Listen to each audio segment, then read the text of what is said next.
so we're going to go ahead and get started, guys. And so today we're just going to look at the STLP website that Jeff has for the state. And we're going to look at some things on there that you may not know were on there that are going to help you be a better STLP coordinator and also have a better STLP. So on the STLP website for the state, the stlp.education.ky.gov, you've got your tabs up here: home, get started, regionals, which is where you should have gone. When you click on regionals, you should go there and click on register for part 1 by November 20th. If you have not done that, you need to do that like pretty soon, because remember, part of getting the STLP stipend, that $1,000, is that you agreed to take at least one project to regionals. Okay. We've had 45 plus coordinators do that already. If you've not, you need to do that really soon.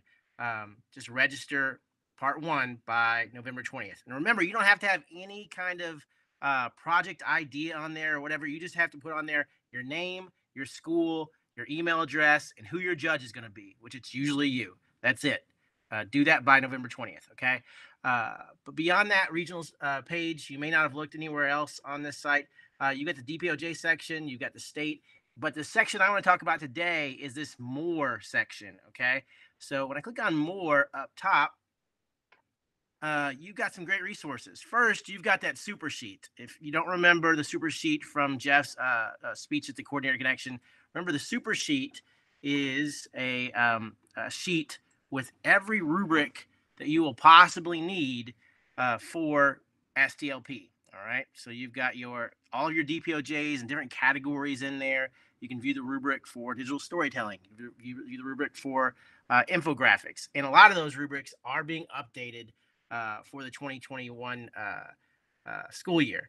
But you get an idea of what they were looking for in the past. And you get a description of what that competition is. Well, what is the book trailer competition?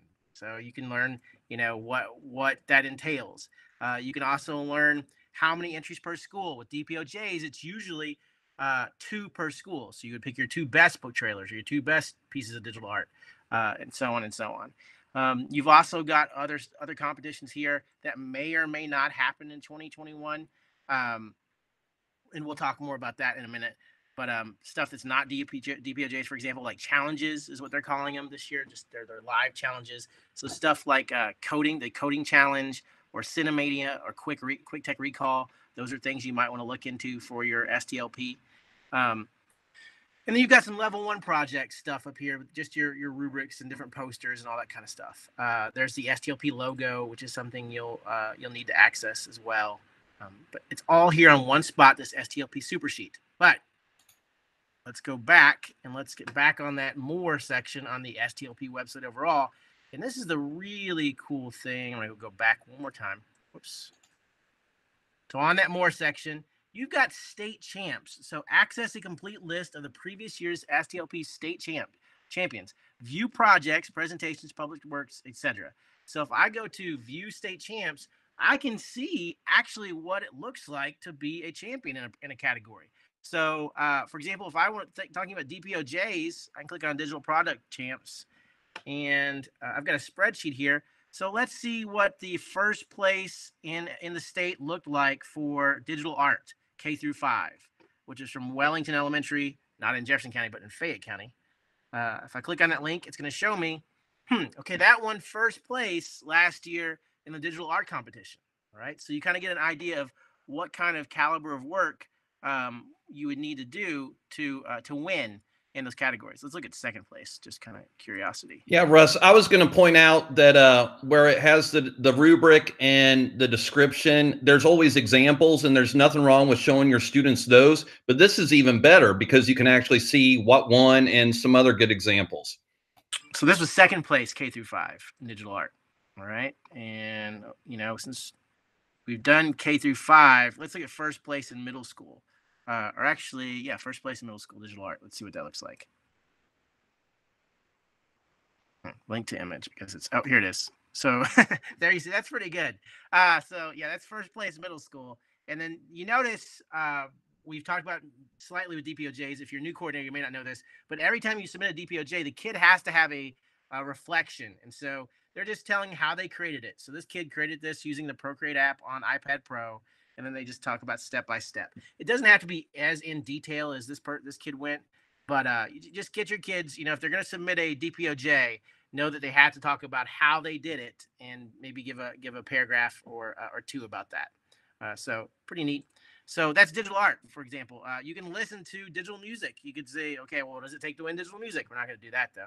But let's take a look at if we scroll down, let's look at graphic design. Okay, first place last year, K-5 in the state, Harriet the Brave poster from Bloom Elementary.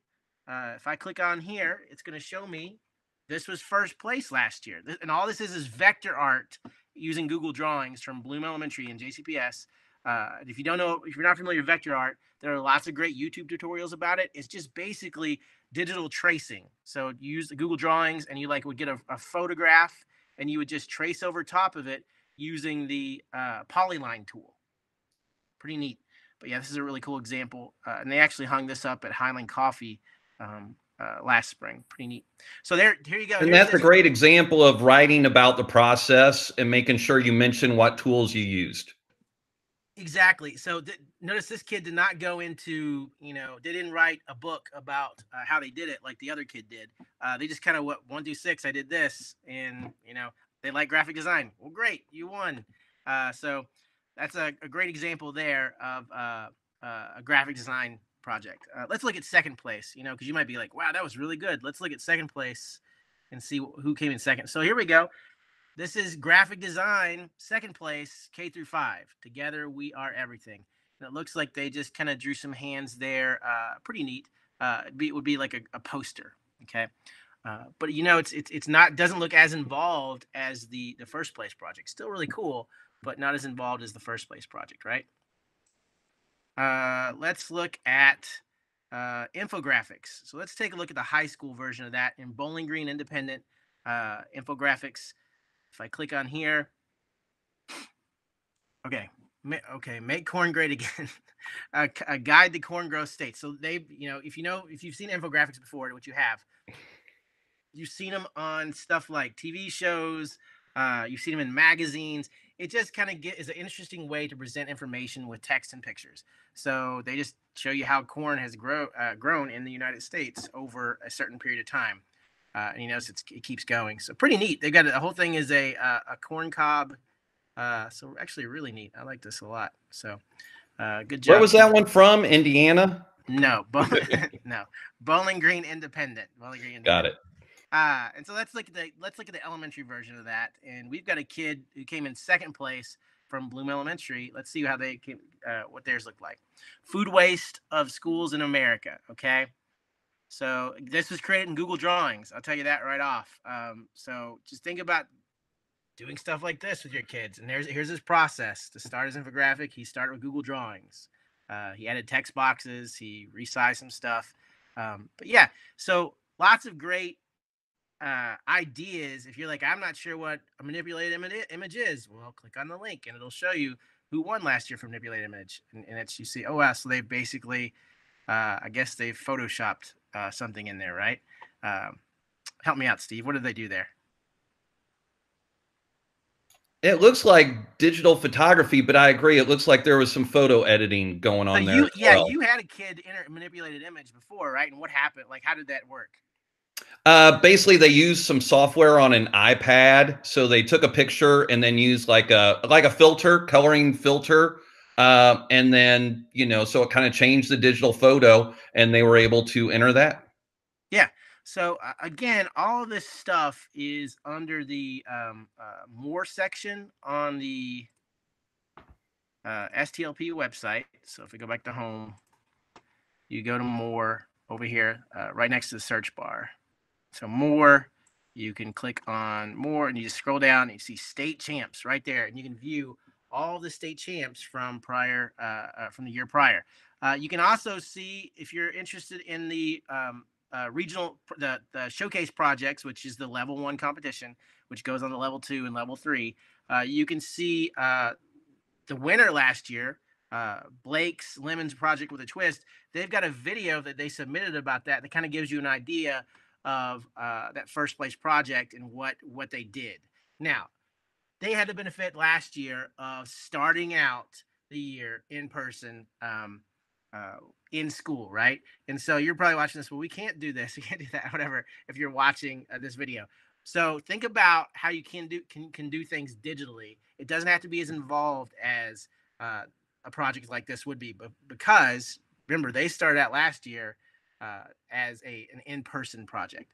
But yeah, it just kind of gives you an idea of what your Google site might look like if you're creating a Google site, or how you might when you do your kids and they talk about the project. When you have your kids talking about the project, you can what they might say, and so on and so on. So they've got the different examples there of the best projects throughout the competition last year. And then there's the best technical project as well, which is a special award they give out to the project that's like the best. Like, it may not be the best presentation, but as far as like technology goes and technical skill, it's the voted on as being the best. And so they've also got a list of the top 20 projects. So maybe you're like, well, these winners, they're really kind of stressing me out because they're really awesome or whatever, and I'm not as confident about mine. Well, look at the top 20 in the state, and you can go through and just view a random one. Like, let's look at On the Air, or let's look at Leah's Alarm from Glasgow High School, 9 through 12, and see what that might look like. It's going to take me to a looks like a slideshow, Google slideshow. And so they just kind of give you, again, this is a top 20 project in the state last year for STLP at home, right? So just kind of think about this as a resource for you when you're like, well, what does STLP look like? No better resource for what STLP looks like than this more section on the stlp.education.ky.gov website. Okay, more state champs. So more state champs, your best friend, and more Supersheet is your other best friend, right? Hey, Russ, I was just Yes. wondering, if you go to challenges, does it show like, just thinking about those challenges that people don't compete in, maybe does it show like there was only a first place and or no one else competed in it? Or, maybe for in the future, it'll help you find those things that the challenges that you can do that your kids could have a good chance of being top 3 or something. Yeah, thanks for reminding me, Steve, because that's what I alluded to earlier. So if I click on challenges champs, it shows me what challenges they had last year in April or May for the STLP at home competition. So stuff like coding challenge. So they still did the coding challenge last year, even though we were virtual. They still did the game design challenge, even though we were virtual. They still did the Kentucky Cinemania thing, even though we were virtual, which is a really cool thing. It's kind of like 48-hour film festival, where they give you a list of props and the kids have to make a video. Like, they have to make a video with a banana in it, and also they have to say the line, a certain line, or they have to have this and wear a certain costume. So they still did Cinemania. They still did the Quick Tech Recall. So these are all things. If you're looking at on to state, what can my kids do at state besides just wait for and see if our project goes on to level 2 or level 3? Well, they can do these, and like I said, Quick Tech Recall would be a great thing for if you got kids that are really good at Kahoot or quizzes or whatever. Then get them enter them in Quick Tech Recall when it comes time to do that. All right. So yeah, great question there, Steve. And so that's really kind of what I wanted to show you guys today, was that whole idea of the more section on the STLP website. All right. I'm going to get out of here and stop sharing my screen now. Okay. Any questions about that or anything else STLP related? Okay. If you don't have any questions, I'm just going to remind you that you need to register for that part 1 by November 20th. All right. Part 1 needs to be registered by November 20th. I'm pretty sure everybody on here has probably already done it. So you can reach out to. Here's somebody unmuted. Hey, sorry, Russ. What was that November 20 date again? What was it? What was the November 20 date again? Okay, let me actually. Here's what I'm gonna do. I'm gonna put it in the. I'll put it in the chat. All right. So I'm gonna go ahead and put the link in the chat, Kyle, so you can knock this out. All right. So what I'm talking about, Kyle, is if I go to regionals on the STLP website, and I scroll down, register part 1 by November 20th. And you're just going to submit this form, Kyle, is all you're doing. You're just typing your email address in, you're saying your JCPS, your school, your first name, last name, your how many projects you're going to submit, 1, 2, or 3, and it's totally okay just to do 1. And then list who your judge is. Usually it's just going to be you. So usually you're just going to hit this, list me as the judge, please. And Kyle, I'm just going to put that form actually in the chat right now so you can go ahead and do it, man.